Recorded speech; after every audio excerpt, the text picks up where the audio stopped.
रिंकू, हाँ जी, ये देख। आगे तो चले। सत श्री अकाल बीजी। सत श्री अकाल पुत्र। अब साफ दिखाई दे रहा है बीजी। बहुत साफ दिखाई दे रहा है। बीजी इतने टाइम बाद नए चश्मे बनवा ही लिए। किसी अपने ने पैसे भेजे और हर महीने पैसे भेजेंगे। वाह। ਫੋਨਾਂ ਤੇ ਟੂ ਟੂ ਹੋਊਗੀ ਤੁਹਾਡੇ 1 ਤਰੀਕ ਤੋਂ ਬਾਅਦ। ਇਹ ਤੁਹਾਡੇ ਪੈਸੇ ਨੇ, ਇਹਦੇ ਨਾਲ ਕੋਈ ਅਮੀਰ ਨਹੀਂ ਹੋ ਜਾਣਾ ਤੁਸੀਂ।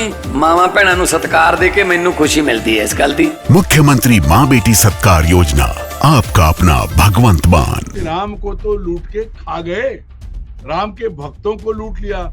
पहले राम के भक्तों को मरवा दिया, फिर उसके बाद उन्हें लूट लिया, उनकी भावनाएं लूटी। नरेंद्र मोदी ने जो खेल करना था वो कर लिया, संघ को नंगा किया और अपनी गोटियां जमा ली है। यादवों को निशाने पर लोगे तो नरेंद्र मोदी की पॉलिटिक्स जो है ना, अगर यादव चोर है तो फिर चंपत चोर सबसे बड़े हैं। यादव समाज को कटघरे में खड़ा करके चोर बताने की कोशिश की इस देश के घटिया मीडिया ने, भाजपाइयों ने। मैं पहले दिन से ये कह रहा था कि नरेंद्र मोदी ने धोबी पछाड़ दांव अब संघ पे लगा दिया है, सारा कलंक संघ के माथे। नरेंद्र मोदी ने अब तक सिर्फ इस्तेमाल करके फेंकने की रणनीति अपनाई है। नमस्कार, मैं हूं संजीव श्रीवास्तव। आप देख रहे हैं 4 PM न्यूज नेटवर्क। दोस्तों, राम मंदिर दान डाका कांड, पर्दा डालने का, लीपापोती करने का सिलसिला बदस्तूर जारी है। राष्ट्रीय स्वयंसेवक संघ, विश्व हिंदू परिषद, भारतीय जनता पार्टी, सरकारें, तमाम जितने जो पक्ष पहलू हैं, लीपापोती के प्रयासों में जुटे हुए हैं। और अभी जो सिलसिला है, कहीं यही बार बार हो रहा है कि मैं भी निर्दोष, वो भी निर्दोष। खासकर जो मगरमच्छों की बात चली आ रही थी कि छोटी मछलियां तो पकड़ ली गई हैं, लेकिन मगरमच्छ नहीं पकड़े जा रहे हैं, उन्हें बख्शा जा रहा है। और सिलसिला कहीं खतो खिताबत का भी चल रहा है। आपको हम पहले भी बता चुके कि 3 चिट्ठियां आई थी। एक चिट्ठी वो आलोक कुमार जी की थी, जो विश्व हिंदू परिषद के मुखिया, अंतर्राष्ट्रीय अध्यक्ष। फिर नृत्य गोपाल दास महाराज जी की, जिस दिन वो बैठक हो रही थी ट्रस्ट के जो सदस्यगण हैं उनकी, उसके ठीक एक शाम पहले चिट्ठी आई थी कोषाध्यक्ष जो स्वामी गोविंद देव गिरी जी। और अब पत्र आए हैं, 2 पत्र एक साथ। चंपत राय, जिन पर सबसे ज्यादा आरोप हैं, उंगलियां उठ रही हैं, और ये बार बार सवाल हो रहा है कि उन्हें आखिर क्यों बख्शा जा रहा है, क्यों बख्शा गया है। तो उन्होंने भी खत लिख दिया, और खत लिखने के बाद अब जो पूरा ताजा सीन है, दृश्य है, हमने कल भी आपसे कहा था कि कम से कम 1 अदद सिर, जिन्हें मगरमच्छ की एक गिनती में रखा जा सकता है, ठीकरा फोड़ने के लिए मिल गया है। एक जो है चेहरा ऐसा मिल गया है जिसको आगे कर कर और जो अपना पक्ष है, पहलू है, खासकर वो चंपत राय, जो क्या निहायत ईमानदार, कट्टर ईमानदार बचाया जा सके। तो वो सर की ही हम बात करेंगे। पत्र, खतो खिताबात और ताजा जो हाल है, सीन है, इसी सब मसले पर बातचीत करने के चलेंगे अपने खास मेहमान अरुण दीक्षित जी के पास। जोड़ता हूं अरुण जी को। जुड़ गए हैं अरुण जी। अरुण जी, बहुत बहुत स्वागत। नमस्कार सर, प्रणाम करता हूं। और सूचना आपको आई गई होगी कि क्या चल रहा है। हम लगातार देख रहे हैं कि 2 चिट्ठियां अब चंपत राय जी की, एक SIT के नाम और दूसरी जो है वो राम भक्तों के नाम चिट्ठी। और वो बता रहे हैं कि सारे आरोप अनर्गल, मिथ्या, झूठ जैसा कि चल रहा था। और SIT को उन्होंने लिख दिया है, जो निकल कर आ रहा है सोशल मीडिया पर, उनके कुछ खत वायरल है और बाकी भी चीजें निकल रही हैं कि बैंक की लापरवाही, डॉक्टर अनिल मिश्रा जिम्मेदार, जिन्होंने SOP पे साइन किए थे, जिन्होंने देखना चाहिए था, करना चाहिए। तो पहले भी मैंने कल भी जब बात की थी, तो अनिल मिश्रा की और इशारा जो गोविंद देव गिरी जी महाराज हैं, उन्होंने भी उन्हीं पे स्वामी जी ने इशारा किया था, जो कोषाध्यक्ष जी, वो भी कहा था कि मैं निर्दोष, चंपत राय जी निर्दोष। और जो एक लाइन है पूरी की पूरी, हालांकि इसमें कहीं पीछे है कि जो मोदी एंड कंपनी है वो चाहती है कि संघ को टोटल निर्वस्त्र कर दिया जाए, क्योंकि उनके हाथों में बागडोर है। हम पाक साफ, इधर योगी आदित्यनाथ अपने उधेड़बुन में है। शुरुआत आपकी। संजीव जी, जो आपने आखिरी वाक्य कहा, संघ को निर्वस्त्र कर दिया जाए, अगर आप 4 जून के बाद की परिस्थितियां देखें और जो कुछ हुआ है, तो संघ निर्वस्त्र हो चुका है। और जितने छोटे प्लेयर, बड़े प्लेयर, छोटी मछली, बड़ी मछली, काला घोड़ा, सफेद घोड़ा, काली भेड़, सफेद भेड़, ब्राउन भेड़, ये जो लगातार भेड़ चाल जो चल रही है उसकी मूल में एक ही चीज है। दरअसल आज जो खुद को नितांत ईमानदार बता रहे हैं, चंपत राय, वो देवगिरी, ये सब जब पहली बार में तो सब कुछ कुछ बोल रहे थे, मैं नहीं, सब मैं कर रहे थे। दरअसल क्या है कि चंपत राय और उनके पितृ मात्र संगठन राष्ट्रीय स्वयंसेवक संघ ने इस पूरे मंदिर प्रकरण पर, मतलब राम मंदिर का निर्माण, उसके बाद सारी व्यवस्था, उस सारे प्रकरण पर एक तरह से कुंडली मार ली थी। और सब कुछ जो कुछ हो रहा था वो सारा संघ की कृपा के निर्देशन में, संघ के पदाधिकारियों की कृपा से लोगों का आवागमन था, उनकी नियुक्तियां थी, सब कुछ संघ कर रहा था। ज्यादातर जो है कहने को सरकारी अफसर भी ट्रस्ट में थे, केंद्र सरकार के भी थे, लेकिन मामला सब चंपत राय के पास था। और चंपत राय के रहते, देखिए आप, लगातार एक गलती अभी हो रही है, चढ़ावा चोरी। दरअसल सिर्फ चढ़ावा चोरी नहीं है संजीव जी, मैं कई बार कह चुका हूं, ये चोरी उसी वक्त शुरू हो गई थी जब ट्रस्ट बनने के बाद इन संघियों को सौंपा गया, चंपत राय को और इन कंपनी को। और उसके बाद पहले जमीन खरीद में बड़ा घोटाला, उसके बाद जो है बिल्डिंग मटेरियल, निर्माण कार्य, ठेके, इन सब में जो घोटाले हुए, चढ़ावा का घोटाला तो बहुत छोटा है और उसी की आड़ में सब खत्म कर दिया जाएगा। उस दिन फिर आप नहीं पूछेंगे। चंपत राय चढ़ावा के घोटाला में खुद को पाक साहब बताते हैं, पर वो ये नहीं बताते कि जमीन जब खरीदी जा रही थी ट्रस्ट के लिए तो 8 गुने दाम पे, 10 गुने दाम पे क्यों ली? मंदिर से 6-6, 7-7 किलोमीटर दूर जमीन क्यों खरीदी मंदिर के लिए? मंदिर के आसपास होनी चाहिए थी। और उस जमीन का उपयोग क्या है? दरअसल क्या है, जो जानकारी है कि राष्ट्रीय स्वयंसेवक संघ ने अयोध्या में अपना पूरा कब्जा जमा लिया है। उसके स्वयंसेवकों के लिए कारसेवकपुरम और क्या क्या जो बना है, सैकड़ों की तादाद में उनके पास कमरे हैं, व्यवस्थाएं हैं।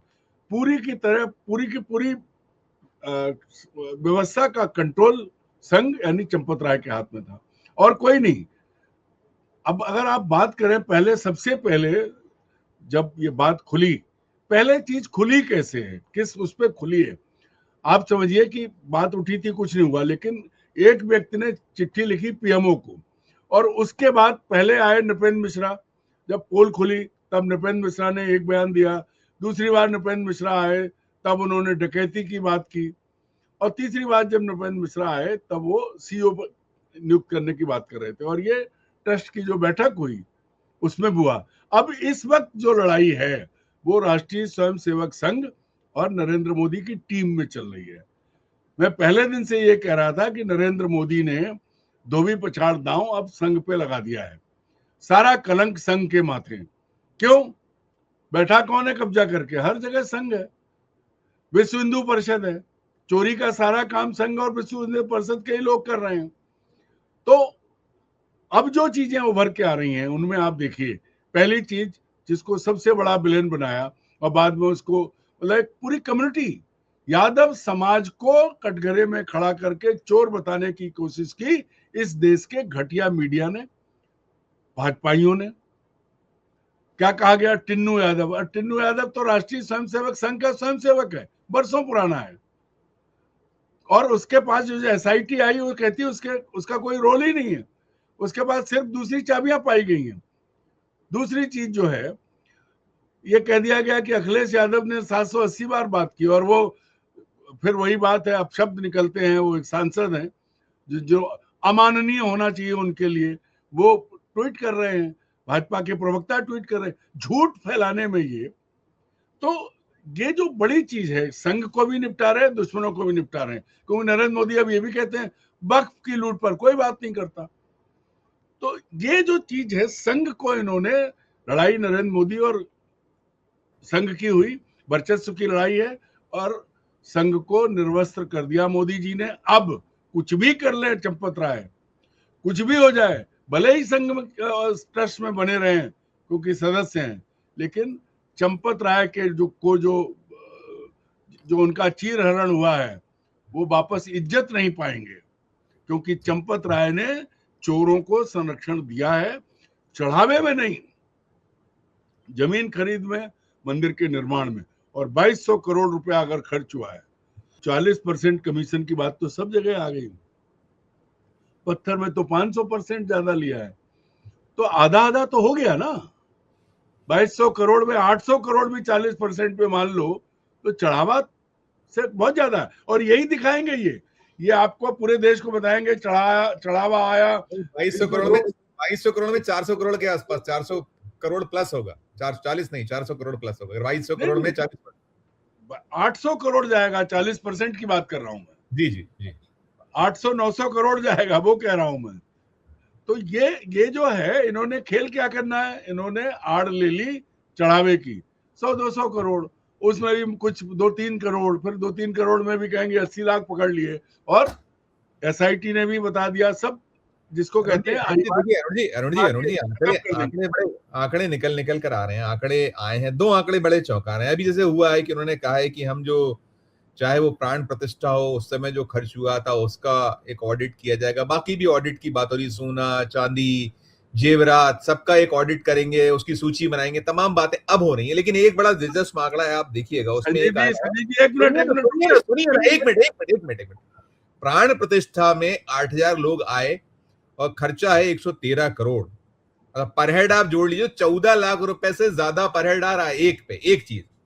फिर दूसरा वो ध्वजारोहण, जिसको लेकर प्रधानमंत्री जी को आपने दोनों में देखा, प्रधानमंत्री हर जगह थे, उसमें भी थे। ध्वजारोहण में लोग आए 6000, खर्चा है 10 करोड़, यानी प्रत्येक व्यक्ति पर खर्चा 16,666 रुपए से ज्यादा। ऐसा क्या हो गया कि उधर 14 लाख रुपए पर हेड और इधर 16,666 रुपए पर हेड? ये कैसे आंकड़े हैं? ये नहीं आपको लगता कि माले मुफ्त दिले बहराम, लूट लो, खा जाओ, क्या कर लो? मैं क्या कह रहा हूं, ये सब चीजें प्राण प्रतिष्ठा ध्वजारोहण से पहले, जब शिलान्यास के वक्त, जमीन खरीदी के वक्त जो घपला शुरू हुआ है, वहां से जांच क्यों नहीं? अयोध्या में जो जमीनें ट्रस्ट ने खरीदी हैं उनकी जांच क्यों नहीं? जो निर्माण कार्य कराया उसमें जो कमीशन की बात आई है, जो पत्थर वाले का बयान है, बाकी सबके वीडियो हैं, कोई नई बात नहीं है। वो इंजीनियर वर्मा जी थे, उनके वीडियो हैं, ये सब चंपत पे आता है। ये बेसिक जांच होनी चाहिए। तो कम से कम 1000-1500 करोड़ का घपला ये कर चुके हैं। अब ये दिखाएंगे क्या? दान आया, चलो ठीक है, आपने रामायण दिखा दी, चढ़ावा दिखा दिया, लेकिन जो कर चुके हो आप, ये कहां से आएगा? ये जो बेसिक जांच से बचने का तरीका है, ये जो कह रहे हैं जांच कर लो, रामायण आ गई, ईंटें आ गई, गला दी, फलाना ढिमाका, ये कुछ नहीं है। और चंदा भी दिखा देंगे ये चढ़ावे का कि 1-2 करोड़ का खेल करके निपटा देंगे। जो सैकड़ों करोड़ जमीनों की खरीद, निर्माण कार्य में, और ये जो आपने कहा अतिथियों पे, इस पे जो खर्च करके कमा लिया है, 14 लाख पर हेड है अगर उसको जोड़ा जाए, बाकी होंगे खर्चे और भी होंगे। ये राम के घर का वो था या अंबानी के घर का था, ये भी बताएं। वहां भी इतना खर्चा नहीं होगा, 14 लाख पर हेड तो अंबानी ने भी खर्च नहीं किया होगा। अभी भी संजीव जी, सारा मीडिया उलझाएगा। मूल से जांच शुरू हो, जमीनों की खरीद से लेके मंदिर निर्माण तक की सामग्री की खरीद, सारे कमीशन खोरी जो जमीन से शुरू हुई है। चढ़ावा तो बहुत छोटा मुद्दा है, और चढ़ावे की आड़ लेके, देखिए एक बात मैं बहुत गंभीर बात कह रहा हूं कि दोनों में फिर समझौता होगा, संघ और बीजेपी में। चढ़ावे की आड़ लेके ये खत्म कर दिया जाएगा, कोई नहीं चोर, कोई नहीं पकड़ा जाएगा। अशोक मिश्रा को पकड़ा अगर गया तो वो मुंह खोल देंगे। तो फिर डॉक्टर अनिल मिश्रा जो है, अगर उन्होंने मुंह खोल दिया तो फिर चंपत होंगे। इसलिए सब ये जो पकड़े गए हैं, इन्हीं को दिखा के अब टिन्नू यादव पे हाथ नहीं डाल पाएंगे।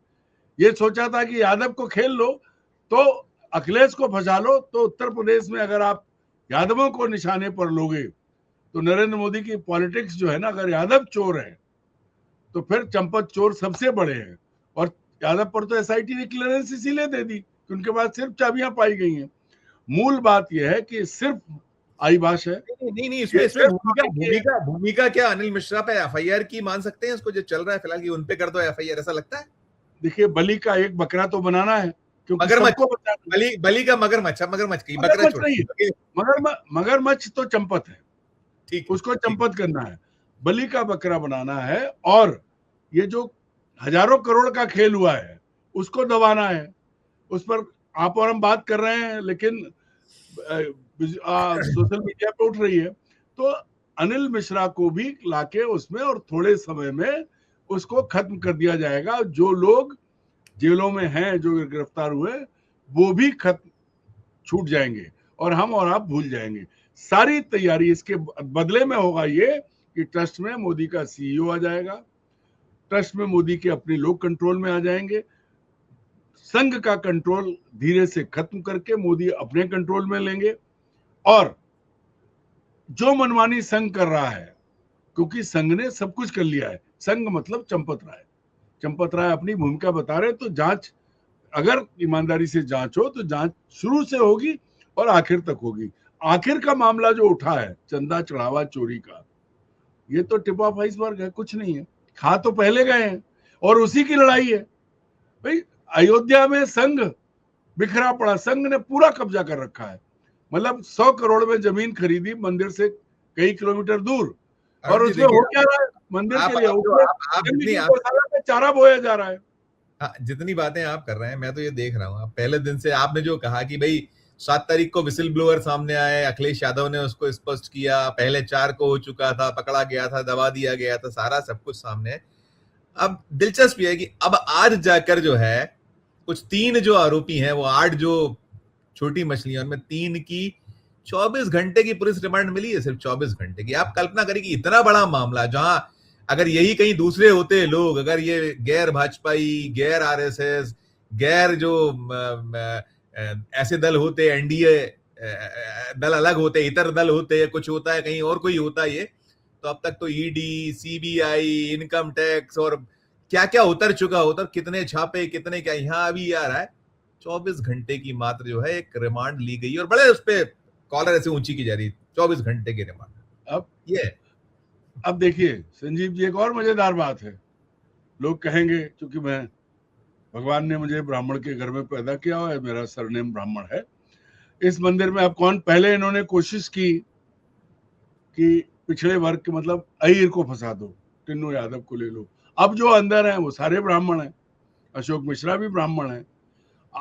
तो बहुत मजेदार खेल है। दलित को बागडोर की बड़ी डोंडी पीटी जा रही है, दलित को बागडोर, दलित को बागडोर की डोंडी पीट रही है। ब्राह्मणों को जेल भेजने के अब ब्राह्मणों पे हमला भी फिर शुरू होगा। बीच में यादव लाए और समझ में आया कि ये तो उल्टा पड़ जाने वाला है। तो अब ब्राह्मण ऐसी कौम है कि उन्हें, मतलब वो अपनी हैसियत से गिर गए हैं। मुझे कहने में कोई शर्म नहीं है कि अगर ब्राह्मण अपना ब्राह्मण कर्म कर रहे होते, उनका पांडित्य कर्म बचा होता, तो आज उनकी ये दुर्गति नहीं होती, इस हाल में नहीं होते वो। तो वो अपने कर्मों की वजह से हैं। तो जो हैं मिश्रा, शुक्ला, जो जितने जेल में हैं वो भुगतेंगे। पर सवाल वही है कि आपने पिछड़े, गरीबों, उनको सबको फंसा लो, ब्राह्मणों को फंसा लिया, सब ठीक है, पर असली खेल करने वालों तक आप कब पहुंचोगे? नहीं जाओगे आप, नहीं करेंगे ये। नरेंद्र मोदी ने जो खेल करना था वो कर लिया, संघ को नंगा किया और अपनी गोटियां जमा ली है। लेकिन ये टिन्नू यादव पे हाथ ठीक से नहीं डाल पाएंगे। और अब ये देखना है कि अशोक मिश्रा जब फंसते हैं और उनके साथ के शुक्ला तिवारी जो भी हैं वो जब फंसेंगे तब क्या होता है। क्या उत्तर प्रदेश का ब्राह्मण, नहीं, अब क्या उत्तर प्रदेश का ब्राह्मण, मैं सीधे पूछ रहा हूं, ये सवाल पूछेगा क्या सिर्फ यही गिनने वाले चोर हैं? चंपत क्या कर रहे थे? गोपाल राव पैसा लेके कहां गए? जो बातें आई हैं, क्या किया? देवगिरी जो कहते थे कल तक मेरा कोई लेना देना नहीं, अब उनको पाक साफ बता रहे हैं। शर्म नहीं आती इन लोगों को? शर्म से तो इनका नारा ही इनका बेशर्मे जैते। तो अभी बहुत बड़े मजेदार खेल है, बलि का बकरा। अगर अनिल मिश्र बन रहे हैं तो भैया फिर और मजा आने वाला है। फिर देखेंगे वो ब्रजेश पाठक जो ये कहते थे कि मस्जिद की चंदे की बात नहीं करते, फिर उनको देखेंगे। एक जमाने में मायावती के पांव छूने वाले ब्रजेश पाठक, पंडित ब्रजेश पाठक, उनको देखेंगे कि वो क्या कहते हैं। अब ये सब ब्राह्मण फंस रहे हैं। मैं चाहूंगा कि पूरे नृपेंद्र मिश्र ने जो बात पहली बार कही थी उसकी शुरुआत से जांच हो और सारे के सारे जितने आरोपी हैं, चाहे वो मिश्रा जी हों, शुक्ला जी हों, बंसल जी हों, क्योंकि वहां जमीनों में बंसलों की बड़ी भूमिका है। बहुत कुछ है। बिल्कुल मैं बिल्कुल, तो- सबकी जांच। अरुण जी, मेरा एक सवाल, मेरा आखिरी सवाल। एक बात और कहूंगा, बीच में से रह जाएगी, क्यों नहीं भारत के संतों, शंकराचार्यों और धर्माचार्यों को ये ट्रस्ट दिया जाता है? क्यों नहीं मंदिर का काम उन्हें सौंपा जाता है? क्यों क्यों? बिल्कुल, चार यही डिमांड लगातार हो रही है कि उनको सौंपना चाहिए। जो वास्तव में जो तपस्वी हैं, जो वास्तव में इस तरह की चीजों के लिए अनुभवी हैं, उनको। खैर अरुण जी, मैं देख रहा था आपसे कुछ देर पहले, जब मैं शुरू कर रहा था आपसे कुछ क्षण पहले मैंने देखा हमारे जो नॉन बायोलॉजिकल मैन, क्या वो और क्या क्या उनकी पदवियां हैं, अभी वो है इस समय इंडोनेशिया से कुछ देर बाद ऑस्ट्रेलिया के लिए उड़ने वाले। लेकिन इंडोनेशिया में हमारे महामानव ने अभी कुछ देर पहले जो वहां इंडोनेशिया का सबसे बड़ा हिंदू मंदिर है, प्रम्बानन मंदिर, 1000 साल पुराना, वहां पे थे और वहां के राष्ट्रपति के साथ में उस मंदिर को और तमाम उसका जीर्णोद्धार का उन्होंने अनाउंसमेंट किया और वो कह रहे थे तमाम, उन्होंने कहा मैं तो बड़ा सौभाग्यशाली हूं, शिव से जुड़ा हूं, शिव की नगरी में पैदा हुआ। जो उन्होंने बड़नगर की कहीं बात की, फिर उन्होंने उसमें जोड़ दिया सोमनाथ से वो आ गए काशी विश्वनाथ, फिर वो केदारनाथ और फिर महाकालेश्वर।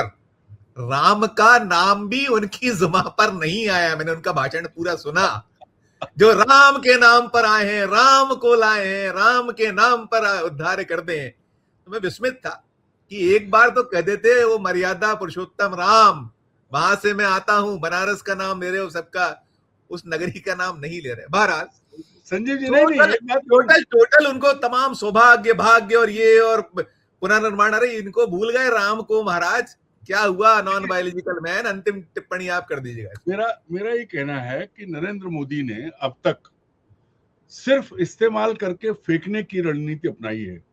चाहे वो शंकर सिंह वाघेला की टीम, जो इनके पहले गुरु थे, बाद में लाल कृष्ण आडवाणी हो, और तमाम देख लो, अभी 12 साल में देखो, यूज एंड थ्रो।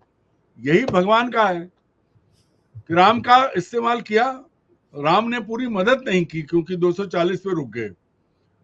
तो और जो कुछ खुला है, जिसके बहाने खुला है, राजनीति कोई खेले, लेकिन ये राम की कृपा है, क्योंकि मैं तो सनातनी हूं, मेरा विश्वास है राम में। और राम ऐसी सजा सबको देंगे कि देर से, अब डर के मारे क्या है, अब कैसे कहें, क्योंकि दुनिया भर में साबित हो गया कि चौकीदारी चोर है। ये अटल जी की वो है कि अगर कुत्ता नहीं भौंका, चोर आए, तो कुत्ता चोरों से मिला हुआ है। तो अब कैसे राम का नाम लें, क्योंकि राम को तो लूट के खा गए, राम के भक्तों को लूट लिया। पहले राम के भक्तों को मरवा दिया, फिर उसके बाद उन्हें लूट लिया, उनकी भावनाएं लूटी, उनकी भावनाओं के ज्वार पे सवार होके सत्ता में आए, और अब जब उन्हें घर ले आए तो उनका ही घर लूट लिया। मुझे अरुण जी, मुझे उसमें लगता है कि मतलब पाखंड करने की हद है। बहुरूपीय भी शर्मा जाए। अब उसमें और भी क्या क्या, उसमें विदूषक, बहुरूपीय क्या क्या कहा जाता है, उनको भी शर्मा जाए। लेकिन पता नहीं किस मिट्टी के बने कि वो किस तरीके से प्रस्तुत अविनाशी है। ऐसा पीस भगवान ने वो सांचा तोड़ दिया। हालांकि गनीमत है कि एक ही है, एक से ज्यादा होते तो। इससे थोड़ा बड़े वाला वो है अमेरिका वाला, दोनों एक जैसे हैं, लेकिन वो फिर भी मर्दानगी दिखाता है, बोलता है इनके मुंह में, तो वो ऐसे सूजे से सिलाई हो जाती है कि नहीं बात करते हैं। अन्यथा बार बार एक ही बात आती है कि ऐसा कोई नहीं है जिसका इस्तेमाल नहीं किया है। अब आप देखते जाइए कि राम का इस्तेमाल हो गया, अब राम नहीं आएंगे चर्चा में, क्योंकि जहां राम आएंगे वहां राम की चोरी आएगी। अब तो राम को खुद ही कुछ करना है, वो नहीं नाम लेंगे।